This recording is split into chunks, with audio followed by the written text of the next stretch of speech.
اے مومنو، اللہ سے کما حق ہوں جیسا اس کا حق ہے ڈرنے کی کوشش کرو۔ هل هناك علامات تدل على أن العبد قد أدرك درجة التقوى فيستمر على هذه الطريق، أم هي درجة لا يعلمها إلا الله؟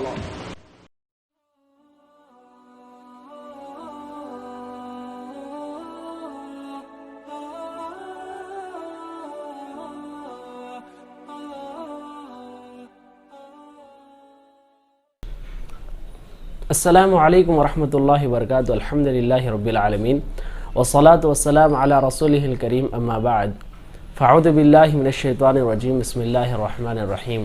یا ایہا الذین آمنوا اتقوا اللہ حق تقاتہ ولا تموتن الا وانتم مسلمون۔ اے مومنو، اللہ سے کما حق ہوں جیسا اس کا حق ہے ڈرنے کی کوشش کرو۔ اللہ تبارک و تعالیٰ سے ہم اسی طرح ڈرنا چاہیے، اسی طرح اطاعت کرنا چاہیے، اسی طرح ایمان رکھنا چاہیے جیسا اس کا حق ہے۔ اگر اللہ تبارک و تعالیٰ سے ہم اس کے احکامات کے مطابق چھوڑ کر صرف سنائی باتوں پر ہم یقین کریں اور اس کی طرح ہم ایمان رکھیں تو یہ ایمان اللہ کے پاس قابل قبول نہیں ہے۔ اللہ تبارک و تعالیٰ سے ڈرنا، اللہ تبارک و تعالیٰ کا تقوی اختیار کرنا ہر مسلمان کے لیے ضروری ہے۔ تقوی سے ہی انسان اللہ تبارک و تعالیٰ کا قریب بندہ بنتا ہے۔ دنیا میں بھی اللہ کئی وعدے کیا ہے اور آخرت میں بھی اللہ تبارک و تعالیٰ کئی انعامات ہمارے لیے رکھا ہے، جو تقوی کے بعد ہی ہم کو یہ تمام چیزیں ملنے والے ہیں۔ اگر انسان تقوی کے بغیر سارے اعمال کر لے، صرف اس کے اندر تقوی نہ ہو، تو اسی چیز کو ریاکاری کہا جاتا ہے۔ اور اللہ کے رسول صلی اللہ علیہ وسلم نے کہا کہ میں اپنی امت پر سب سے زیادہ شرک اصغر سے ڈر رہا ہوں۔ شرک اصغر یہ ہے کہ وہ ریاکاری دوسروں کے لیے دکھاوے کے لیے کام کرتے ہیں۔ تو ہمارے اندر تقوی ہو، اگر تقوی نہیں ہوگا تو خود بخود ریاکاری ہمارے اندر داخل ہو جاتی ہے۔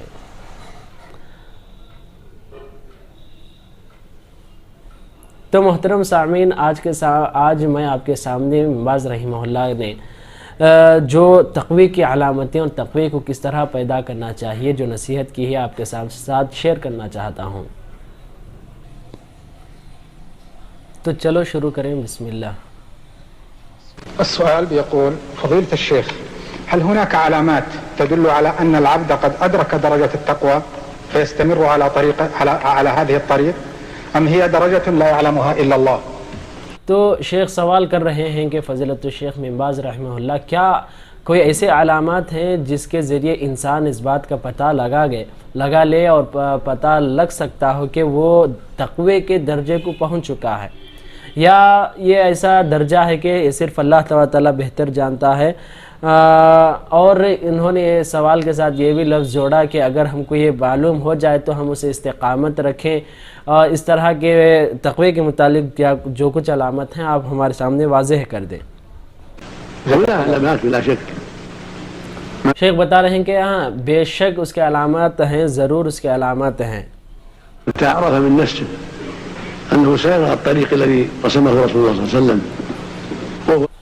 سب سے بہترین جواب اور سب سے پہلا پوائنٹ یہی ہے کہ انسان اپنے آپ کو اس بات کا تعارف کرائے، اس بات کا علم اس سے سکھائے، انسان خود علم حاصل کرے کہ جو رسول اللہ صلی اللہ علیہ وسلم نے جس راستے پر، جس طریقے پر، جس طرح انہوں نے زندگی گزاری ہے، اس طرح اپنے آپ کو اس راستے پر اس طرح زندگی گزارنے کی کوشش کرے۔ یہ تقوی کی سب سے بڑی علامت ہے۔ وأداء ما أوجب الله وترك ما حرم الله والاستقامة على هذا الدين۔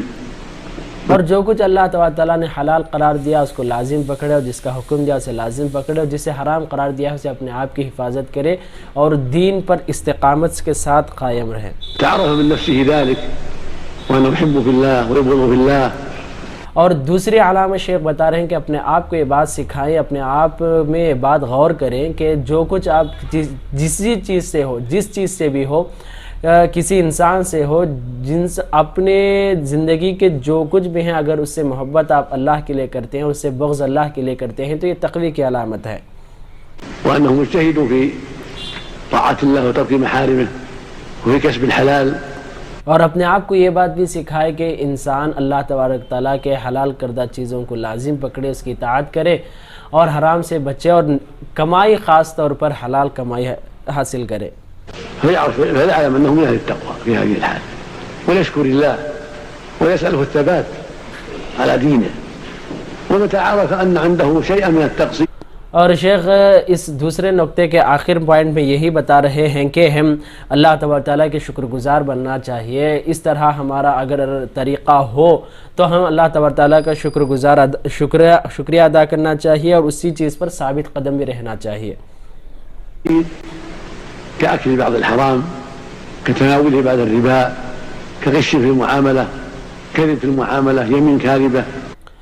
تو شیخ بتا رہے ہیں کہ تیسری علامت یہ ہے کہ اگر ہم سے گناہ ہو جائے, کوئی تقصیر ہو جائے, کوئی گناہ ہمارے سے سرزد ہو جائے, جیسا کہ شیخ بتا رہے ہیں کہ ربا کھا لینا, انسان تجارت میں دھوکہ دینا, جھوٹ استعمال کرنا یا جھوٹا دعویٰ کرنا یا جھوٹا وعدہ کرنا, قطيعة رحم غير هذا من وجوه المعاصي فليعلم. اور خطا رحمی کرنا اور اسی طرح کے جو کچھ بھی کبیرہ گناہ ہیں, اگر اس طرح کے کبیرہ گناہ اگر سرزد ہو جائیں گے أن هذه التقوى وأن هذا الإيمان ناقص. اور یہ تمام وہ گناہ ہیں جو انسان کے ایمان کو نقص کر دیتے ہیں, کم کر دیتے ہیں. جیسا کہ ہم جانتے ہیں الایمان یزید و ینقص, ایمان بڑھتا بھی اور کمزور ہوتا ہے.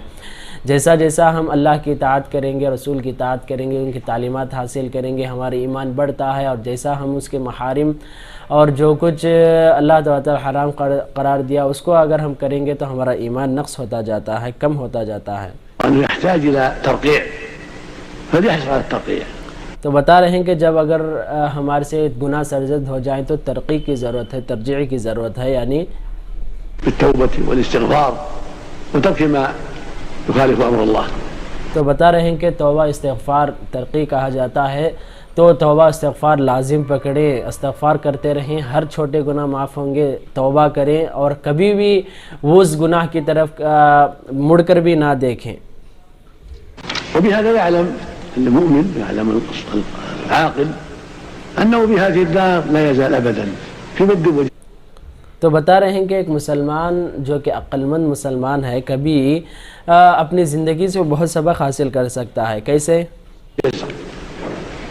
لا يزال أبدا في مد وجزر, في نقص وزيادة, في ضعف وقوة, أبدا أبدا حتى يلقى ربه. ایک مسلمان اپنی زندگی سے سبق ایسے حاصل کر سکتا ہے کہ وہ چاہے کمزوری ہو, طاقتور میں ہو, نقصان ہو یا فائدے میں ہو, اسی طرح وہ چاہے صحت مند ہو یا بیمار ہو, ہر حالت میں اللہ تبارک تعالیٰ کو لازم پکڑتا ہے, اس کی اطاعت کو لازم پکڑتا ہے. وعلى خطر فليحرص أن يلزم الخير ويثبت عليه غاية ما يمكنه لعله إذا أدركه الأجل فإذا هو على حالة كمال لا على حالة نقص والله المستعان. نعم. تو ابن باز رحمہ اللہ آخر میں یہ بتا رہے ہیں کہ انسان کی اسی طرح کی حالت ہوگی چاہے وہ اپنی زندگی میں کئی مصیبتیں اور فتنے کے اعتبار سے اللہ تبارک تعالیٰ سے آزمائے, کسی بھی طرح ہو, اللہ تبارک تعالیٰ کی ملاقات تک اس کی حالت ایک ہی رہتی ہے. اللہ تبارک تعالیٰ یعنی اس کی موت تک بھی انسان اللہ تبارک تعالیٰ کی اطاعت کو اور اس کے قرآن کو یعنی اس کی اطاعت کو لازم پکڑتا ہے, اس میں محارم سے بچتا ہے اور حلال چیزوں کو لازم ادا کرتا ہے. تو جیسا کہ ہم نے دیکھا ہے ابن باز رحمہ اللہ نے اس میں 3 چیزیں بتائے ہیں اور ہم 3 چیزوں کو واضح سن بھی لیا ہے. تو انسان اللہ تبارک و تعالیٰ کے تقوی کو پہچاننا چاہیے تو اللہ تبارک تعالیٰ کی اطاعت کو دیکھ لے, وہ کتنا اللہ کے رسول صلی اللہ علیہ وسلم کے طریقے پر چل رہا ہے, کتنا لازم اپنے آپ کو چل رہا ہے, اپنی زندگی کے معاملات آپس میں جو کچھ بھی ہمیں سلوک کر رہے ہیں وہ کس کے لیے کر رہے ہیں. اور آخر چیز اگر گناہ ہو جائے, انسان غلطی کرتا ہے, انسان سے غلطی سرزد ہو جائے تو اس کے بعد کیا کرنا چاہیے, تمام چیزیں انہوں نے وضاحت کی ہے. تو ان چیزوں کو سمجھیں اور سمجھانے کی کوشش کریں. اللہ سے دعا ہے کہ اللہ تعالیٰ ہم سب کو گناہوں سے حفاظت فرمائے اور تقوی کے درجے کو حاصل کرنے کی توفیق عطا فرمائے. آمین. والسلام علیکم ورحمۃ اللہ وبرکاتہ.